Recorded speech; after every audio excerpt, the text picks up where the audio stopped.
Mr. Liz CEO of PMAX. And let's welcome to our distinguished panelists, Ms. Linda, General Manager of Paul Shore Skincare, Mr. Levan, the Managing Director of Actima, Mr. Yang Nanyang, Head of Launch Solution Architect Block, Ms. Mai Lung, Media and Marketing Operations Director, Century Pacific Vietnam Beverages.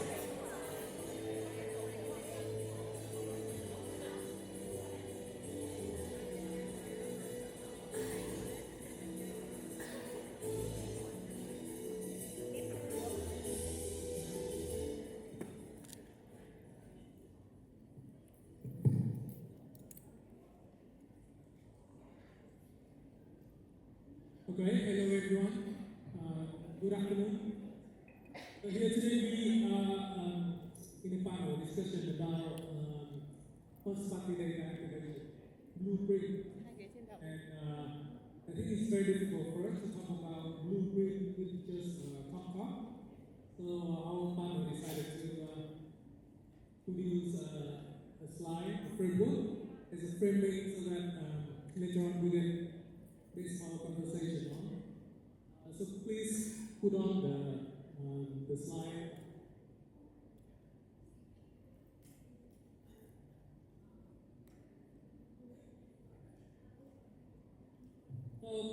Basically, we've been talking a lot about first party data, and we've been discussing in our group that actually we've been talking about first party data for a few years now. It has always been challenging. And we've taken the liberty of framing it a bit.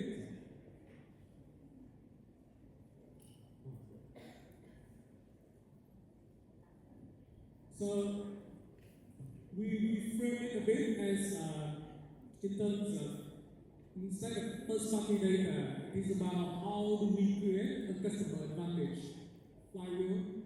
Because we collect first-party data, the customer data, and then try to make it a business advantage for our business, right? So, very quick on the flywheel that we have. It's all start with trust. You have to create trust so that the customers and the users agree to give you the permission to share the data with you. And then you can collect them into memory, which is here you collect the data, store the data, map the identity, behaviors, and transaction history. Then it must help you to make decisions, business decisions. Otherwise, just collecting the data doesn't create any advantage, right? And after you decide, the challenge here is how do you activate? How do you use the data and make it useful? And after activation, it must drive growth for the business. And if the business grows, you have a chance to interact with more customers, have a chance to collect more data, and the flywheel will fly. Okay? So that is the framing that our panel agree on, and we are going to frame our discussion based on this one. So the first question to start is that first party data collecting is just one part. Activating is another challenge, right? It has always been challenging. So could you please give some example, case studies based on your experience, what worked, and how does it help your business, please? Okay, good afternoon everyone, and thank you for joining us for today's sessions. My name is Linda, I am the General Manager of Polyhouse Vietnam. So actually we have a very interesting conversations back then in the speaker room before this panel to discuss about the first party data, and I think majority of the panelists here, we agree that having and collecting first party data is phenomenal. However, the issue is more on how we can use that, how we can leverage the first party data. And if we can see having first party data is really, is it a cost center? Is it like a cost consuming piece? Or is it a growth revenue engines? So for example, like for my company, Polar Choice, we are a B2C first brand from the US. And if you visit polytrust.com, so the first thing that you will see is actually a pop-up. And in the pop-up, even before we asking on consumer email, we'll start asking a quiz. What is your main skin concern? There is 3 options: oily acne skin. Any of you in this room will have oily acne skin, do you think? Raise your hand, please. Okay. And then the second option is actually the anti-aging. And the third one is sensitivities. So that 3 options actually lead to 3 different flow in our welcoming journey to the consumer. The one who choose eye acne, they will have different welcoming messages from the one who choose anti-aging. And thanks to that, the recommendations are different, the product features are different, even the tone in our messages are different. And because of that segmented welcoming journey, so it helps us to looking at one of the key metrics, which is the repurchase rate after 90 days. And we are seeing a significantly higher rate between that controlled and uncontrolled group, between the segmented and unsegmented journey during the welcoming phase. So actually recently we have been start looking at the number of entries that we have in our data collection. Instead, we ask ourselves a question: does this data really create any decision that impact on revenue? And for us in this case, that is the repurchase rate. And that is the moment where we can see this data collection in terms of first-party data is not only a cost center, it is actually a growth engine. Yeah, I want to echo Ms. Lynn's point in saying that really for first-party data to help you grow is really, you need 2 parts of the point. First one is really collecting activity, and most people are only focused on the first part, and they forgot about the second part.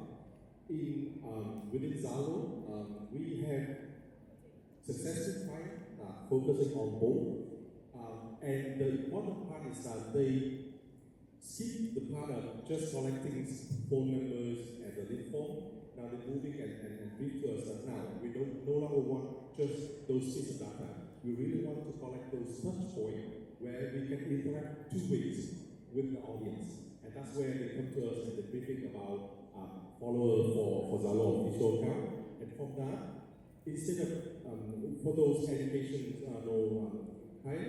instead of collecting phone number that never got reached, they now be able to qualify the reach and increase those qualified reach by 4 times. So you can see that the important here is really focusing on those touch points rather than just those figures, numbers, name and phone numbers. Allow me to add more perspective on that, and I have the privilege to move from the solution side with admin to brand side as a principal. So to me, it was a mind-changing moment when I reframed objectives from measuring like volume of data into how can I make better decisions in business. And actually, as a principal, we have one philosophy named success, which also means customer-centric. And with that, the Japanese living people means that they have to look at people as a holistic view, what is their needs, the moment to engage with them, as their aspiration. And with that, on the having proper data, we have to understand. So with the first-party data, needs to help you to answer 3 questions. Number 1, who are you trying to identify? Number 2, what are their needs? And number 3, how can you serve them better? So let me give you one example. So we have a product, Aquafina Soda. And through data, we found out that one of our loyal group was the expert who lived in Blaisdell County. And with that, it's like all about action, how to serve them better with like personalized treatment. And I think that's the true meaningful growth value that we found in that practices. Thank you. Thanks for the example and case studies that you've done. Now, many organizations have successfully collected data, but really struggle when trying to operationalize it, use it to good means. Why is that a problem? Yeah? Yeah, okay. Yeah, so I would like to share my insight on that. So collecting of data is actually a technology technology problems, right? But operationalizing is actually a workflow problems, I see much of the scenarios like you have your CRM, you have your ERP, you have your marketing platforms, data, and you also have your physical grade, experience and your expertise, right? So these are the data that actually not sometimes linked together. When it's not linked and it just becomes a slice of data existing in different departments, there are discussions, but it's not connected. So I would like to use one example to share with you. So it is essential for us, right, to hear the voice of the customers, right? So the earlier, the faster you hear about that, right, then you are able to iterate, improve your services and products, right? So often the time, the traditional way would be, right, I would like to put it in the more physical retail store perspective, right?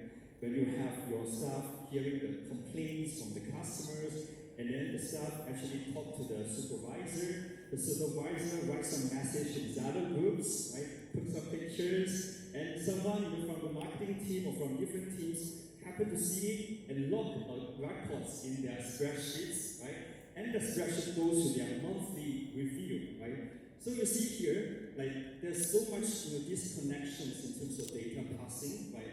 And by the time you reach to the person that make the decision, make the execution to improve, it's been too late, right? So that kind of speed is not that we want to have, right? And on the other hand, right, for example, we have some kind of new initiative that we want to drive down, right? We have policies from the HQ, the headquarters. So you want to push down to different stores to ensure, to ensure that it meets the it meets the requirements. So you just disseminate your SOPs, right? Documents to the group chats. But it's very hard for you to enforce that SOPs, right? So you don't have the good workflows to govern that. So in here, what you see here is disconnected workflows and also scattered data. And what we see here is also the disaligned communications from the HQ and also the stores, right, in terms of operations. So these are the blockers we see, right, why our organizers or enterprises actually feel to operationalize the data. Yeah. So you're talking about the workflow. I'm observing that there are also the problem with the mindset as well. Because I think most of marketers, we overheard a lot about attention economy, right? It's all about pushing message out, pushing voucher out, and we forgot about the other inflow of receiving feedback. So that's why marketers, we couldn't operationalize the first party data because when you're only pushing out, you kind of like doesn't have the feedback loop from the consumer, from the user. So that's why I think now that a shift from attention economy into what we call consent economy, and the consent is consent to be engaged, consent to be interact with your customer, so that later on you have the full feedback loop to adjust your workflows, adjust your materials, and having a better connection with your customer. Thank you. Yeah, you mentioned about consent, especially now that we have the personal data protection law, very strict and very fast. So, how, from the point of view of the brand, how do you solve that problem? How do you make the customer feel comfortable and opt in into sharing the data with you? That is a very interesting question. So I think first of all, law is law, right? We just cannot like recheck and try to avoid the law. And for politicians, I think we are lucky because the DNA of the brand is actually transparency. So we have been super transparent with the client even well before the personal data protection law exists. So, for example, in our pop-up, you can see the consent form in which is declared clearly that by providing my email address and all the submitted to this consent form. So I agree to receive all of the communications and targeted marketing from politicians. And then, and also we have an option for the customer to unsubscribe at any time. So I think that is a way that we show our transparency to the customer. So the question is this really costly to do so, and does it impact the data collection? I think in short term, that is a yes. However, if you're looking at a long-term perspective, right? If you're sitting like in a pile of data, however you cannot use it, and then you know that it is illegal to use your data, so it is not safety for the business at all. And for us to run a healthy and sustainable business, so I think we prefer to sitting and having a limited number of data. However, we know that the customer who provide those data to us, they know what brands that they are talking to, they know what kind of skin concern that they have been sharing, and they feel relevant when we send them any emails, any messages that is relevant for them, and it helps us to actually improve the conversion rate. So I think strategically we should do that in order to both protecting our business and also making the customer having a higher chance to be more committed to us. Thank you. So now that you successfully collected the data and you have reviewed the customer profile, the identity graph, now you think about activating the data. But in Vietnam, the media is dominated by the platforms, right? And who want to protect their data.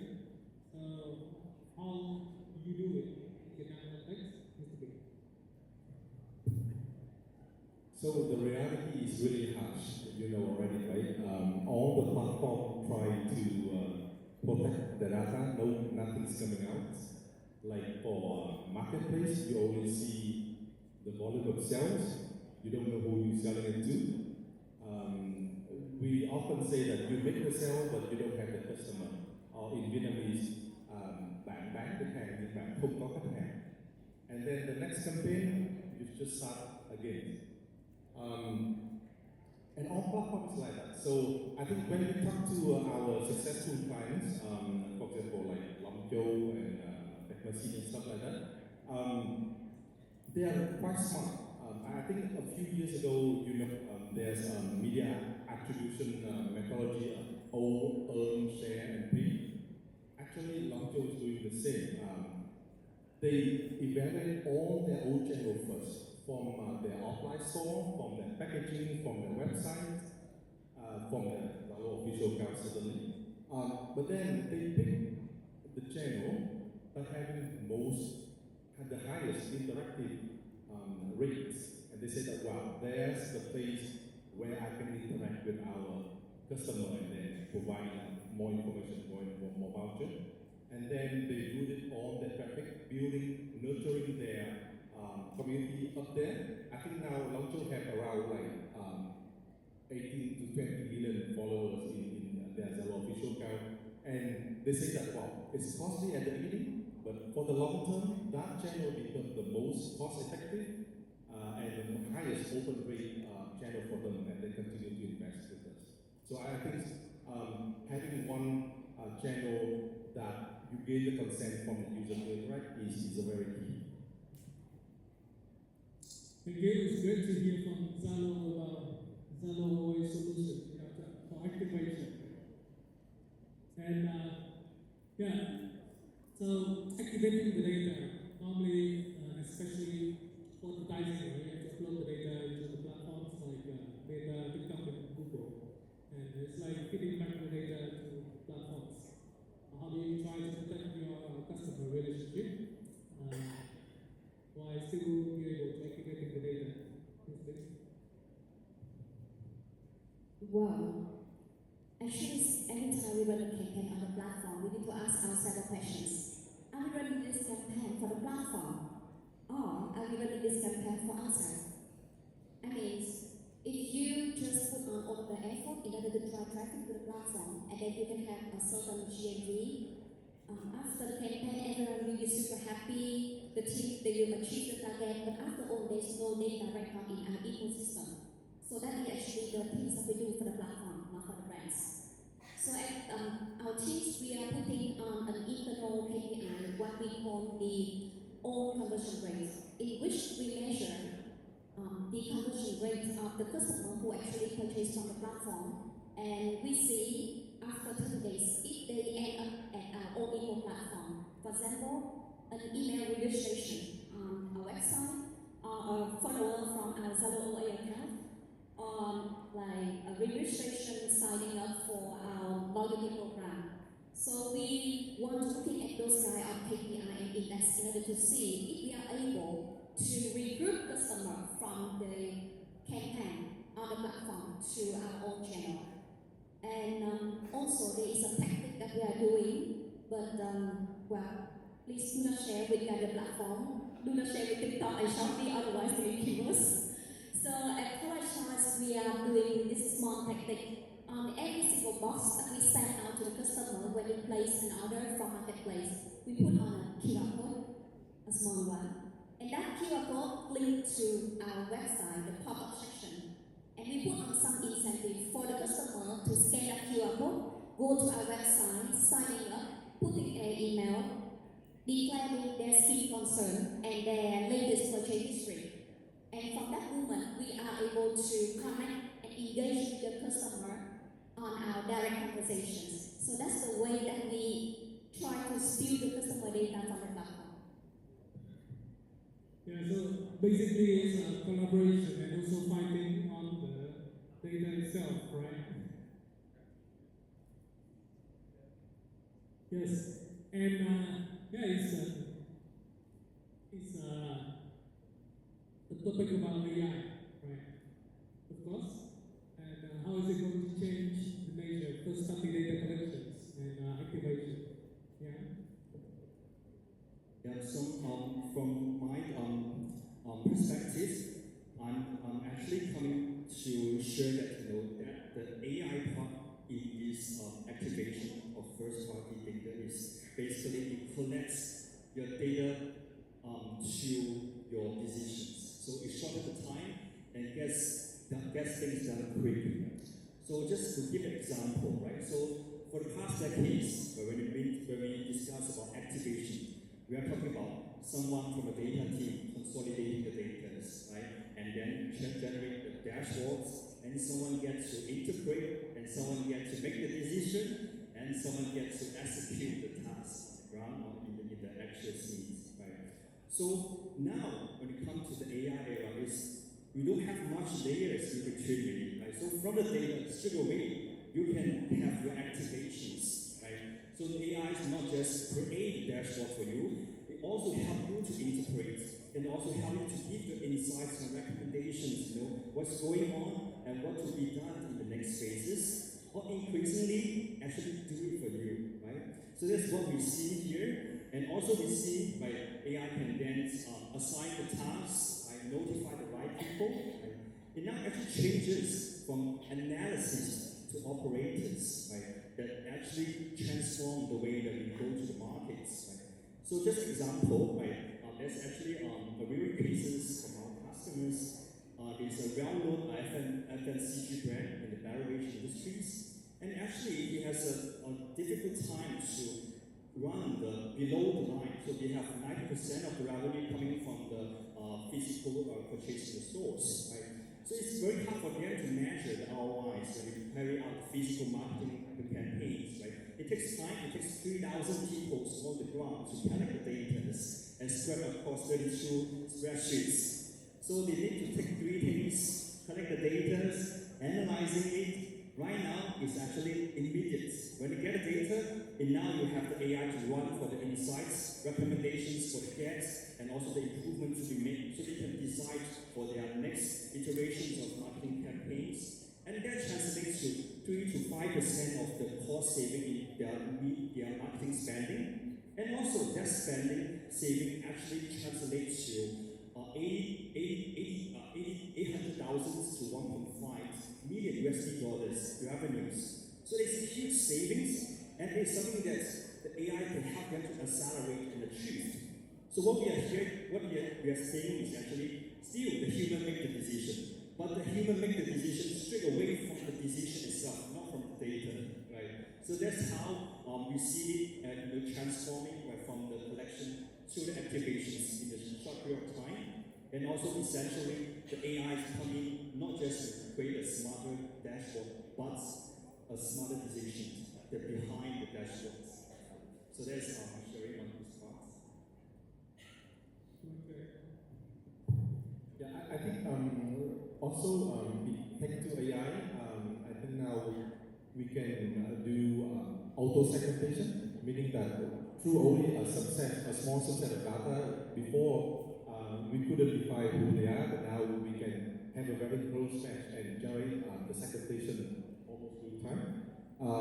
And also because of that as well, we can also generate and customize offer in real time as well. For example, in using the chatbot through the conversation, we can have continually discover their need, and from that, giving them the right offer at that real time instead of waiting for them to go through all the checklists and stuff like that. I think that's two very strong dimension of AI into activating the data.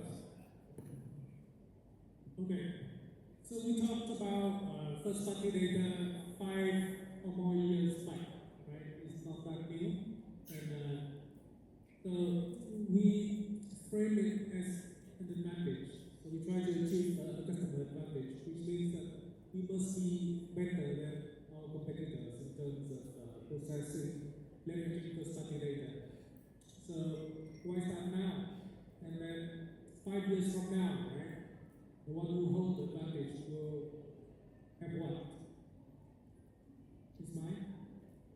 So my former boss, who is sitting right here, has a favorite quote from Warren Buffett, a very old quote that you only know who is really affected when the time slows down.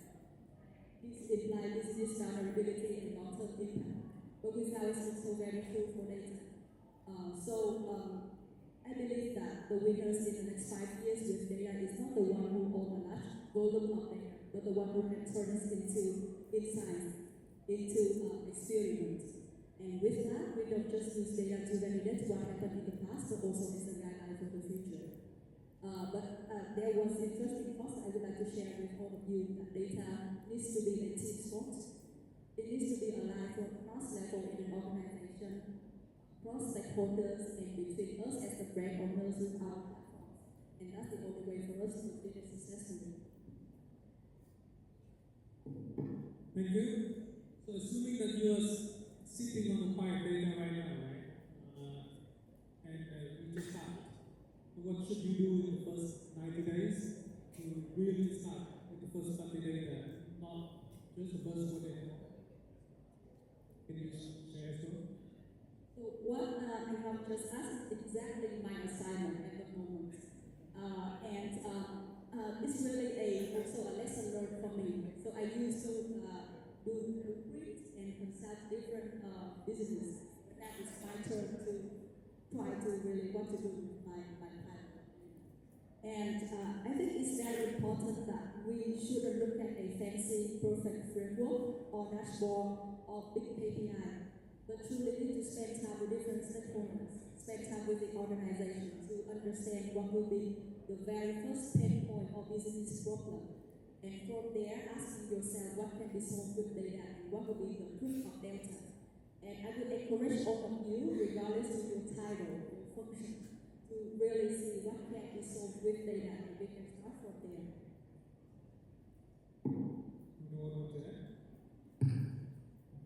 All right, yeah. So I would like to share that first of all, don't panic, don't be formal, right? Take a deep breath and look for the right high-value problems or the business scenario that you want to solve, right? And what are the criteria to select them? Actually, you can look for those that is very painful and those is really high frequency that coming up on a day-to-day basis, right? And try to connect that with the data, with the people, with the workflows, and ultimately the AIs in the pipelines, right? And I would say once you have 90 days to prove, right?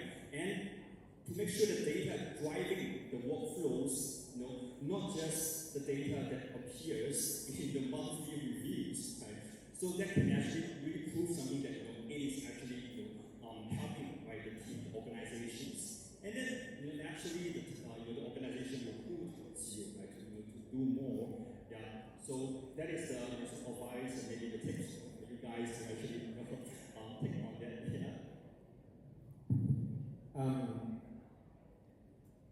My advice also, let's start small. Even though you have so much data, just start small. Try to identify your minimum viable audience and minimum viable data. The rest are meaningless. So find the audience that matter most to your business. That's the first step. And then find a subset of data that resonate the most with them. And then the third one is try to find those touch points that you can definitely interact with those critical audience. And from there, try to build the best offer. When you find that aha moment, then you can spread it out. Yeah, maybe this is the last questions, right? So I think, well, my one little sharing with all of the CEO, CMO over there, because I was in your shoe, right? Please do not ask me for any more dashboard. No more dashboard. No more Power BI. That's enough. Because we don't need dashboard, right? We need data to drive decision. And we need that decision in order to generate revenue. Do you agree with me? Yeah. So, with your past data now, please define one of the most highly impact business issues that you are facing with. And then ask the team to find the data that correlate with that issue.